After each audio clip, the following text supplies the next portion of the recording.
Have you ever heard of bilibili before? Yesterday we were in the Mocha Museum in People's Square, and there we saw bilibili. I also saw some things from bilibili, some cartoons. I was able to use a computer almost 60 years ago because I was doing science. For this reason, I can use my phone as well as a 15-year-old today. The Nobel Prize is a strange prize because unlike any other prize, you don't know you're going to get it. Being a scientist is, I think, a wonderful thing to dream about doing. What scientists do can discover things that can really change the world.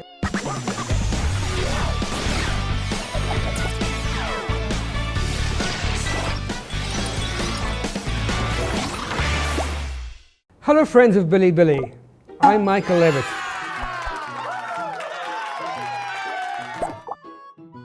It's a pleasure to meet you all. Bilibili, cheers. B 站新会员，嘉宾完成信息卡，成为新会员。 My name is Michael Levitt. I'm a professor of structural and computational biology at Stanford University. My research field is to use computers to study the molecules that are responsible for all life. It's a little bit like we use computers to study the weather or computers to study how cars move. I use computers to study the way molecules move. My hobbies, I travel, food, music, family, and my work is also a hobby because in fact I don't really think I work, although I work all the time. Currently working on, since the 26th of January, I've worked at least 10 hours a day trying to understand the COVID-19 outbreak in the world, to understand the biology of the virus, the way the numbers change, what the data is telling us. I worked out that this has now really been 2,500 hours of work, so really has been very, very hard work. Okay, thank you. Let us start the official interview part.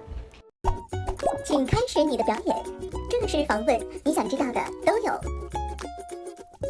Hello, Professor. We know the reason why you came to Shanghai this time is to participate in the coming Third World Laureates Forum. Could you introduce this forum very briefly to our audience? The idea was that we needed scientists, world-leading scientists, to get together to discuss problems, but also to be an example to young people. The Nobel Prize is a strange prize because unlike any other prize, you don't know you're going to get it. So if you are going to win a prize for music, you're in the competition, you know that you or 3 other people will win. But for the Nobel Prize every year there are thousands of people who could get it, and it's all secret. So until the phone call comes, you don't know, and suddenly your life has changed. And initially you think, why has this happened? What should I do? Just carry on like the day before. And then you realize that when I was young, what was very important to me were the rock stars of science, the Nobel laureates. When I was 16, I heard a television program by a Nobel laureate and it got me into science. So I realized that one of the roles of a Nobel laureate is to popularize science. And popularizing science means communicating sciences to the youngest people in the world, children, people growing up, because science is something that anybody can love. It is not something that is either for women or for men or for certain nations. Also, the results of science benefit everybody. So I think science is a good thing, but it's important to act as a representative of science. Okay, thank you. You won the Nobel Prize in Chemistry as a biophysicist. Besides, the 2020 Nobel Prize in Chemistry was awarded to genetic scissors, which seems more like biology than chemistry. 基因剪刀是修剪基因的工具，人类为什么要主动修剪基因？这就是基因剪刀存在的意义。DNA 是生命的蓝图，细胞蛋白质的生产、维持生命的正常运作都依靠 DNA 的指挥。但是当某些 DNA 的片段发生改变后，细胞的运作可能会失控，很有可能不能生产你所需要的蛋白质，这就导致身体机能的失控，会出现诸多遗传疾病。一般的疾病吃药可以根治，但是遗传类疾病药物只能起到维持或基本控制病情的效果，患者基本上要终身服药。想要根治，只能修改错误的蓝图，所以找到一把准确的能够有效切开 DNA 的剪刀是解决这一问题的关键。Do you think we should change our current understanding of chemistry? I think the different subjects are really defined, I think, at school. Because if you think about it like mathematics can apply to everything. Computer science applies to everything. Chemistry is the study of molecules, and everything is molecules.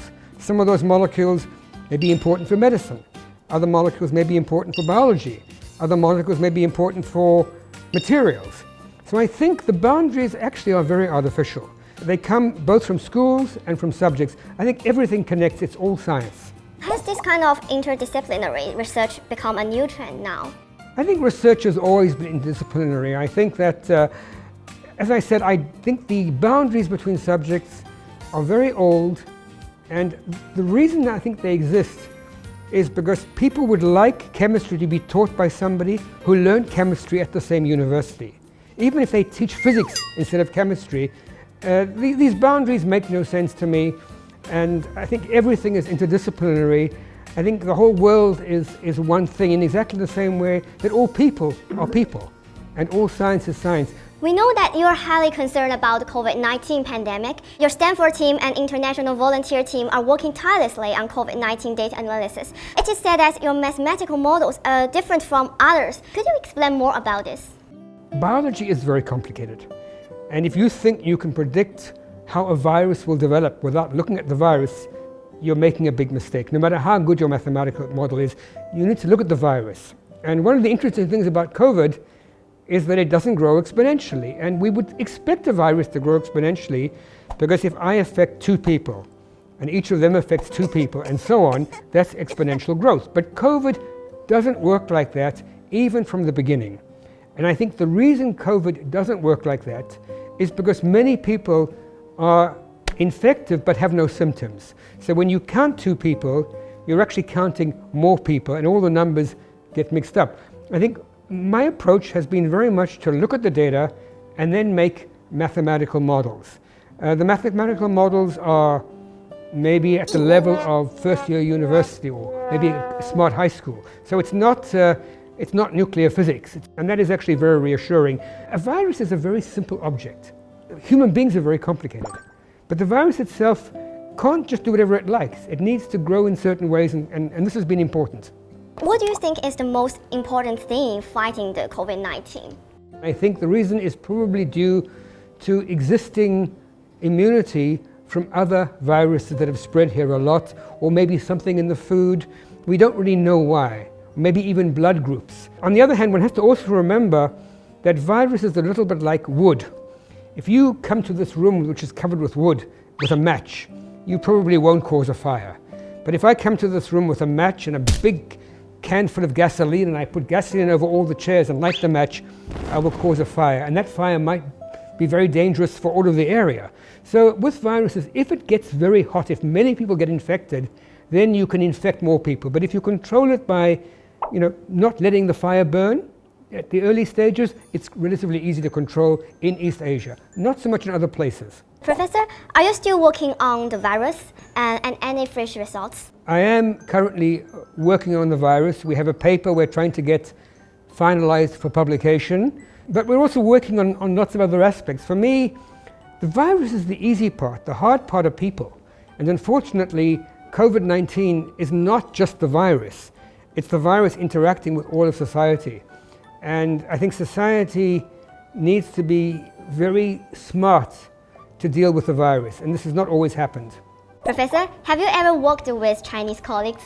Yes, I work with Chinese colleagues all the time. I have many Chinese students at Stanford.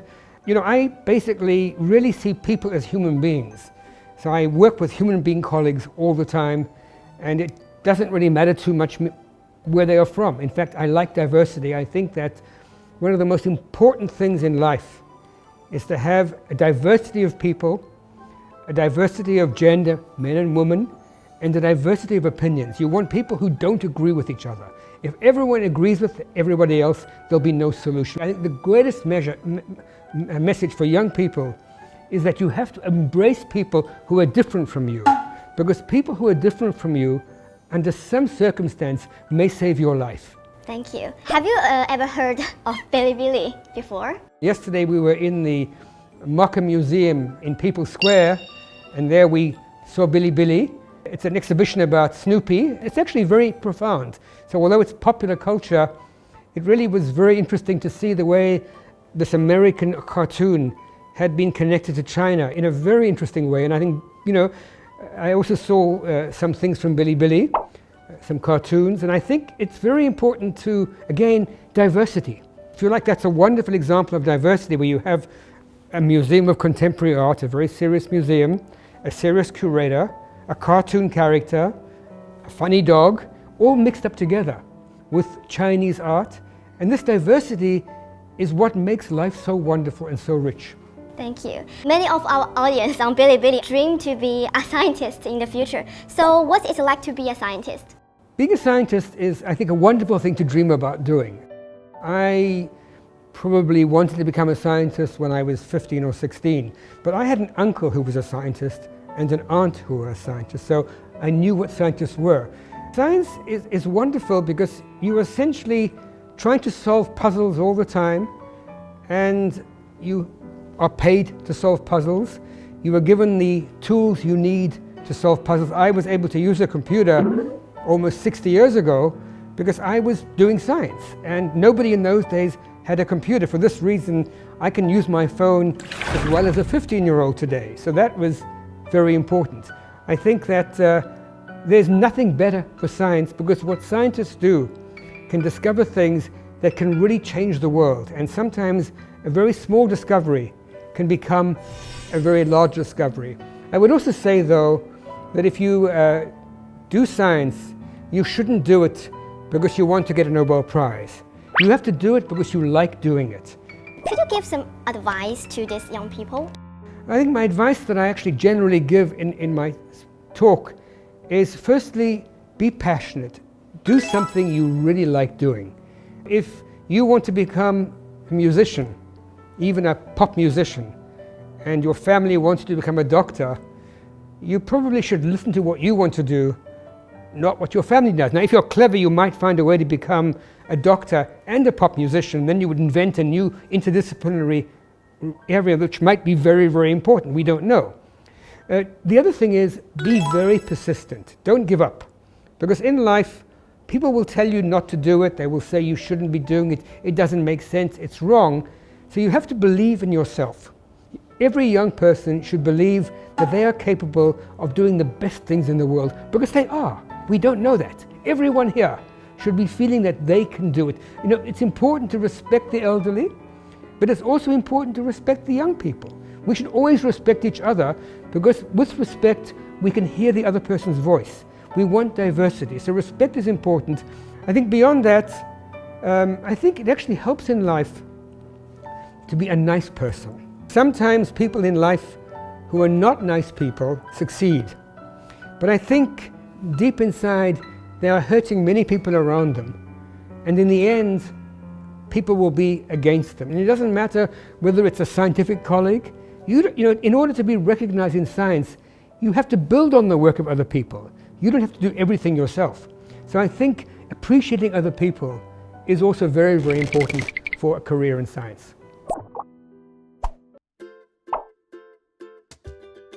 You must tell me when to do it, so this is the last one. It's always the best at the end. This camera or that camera? This one. That one, yeah, that's what I do, 15 degrees, okay.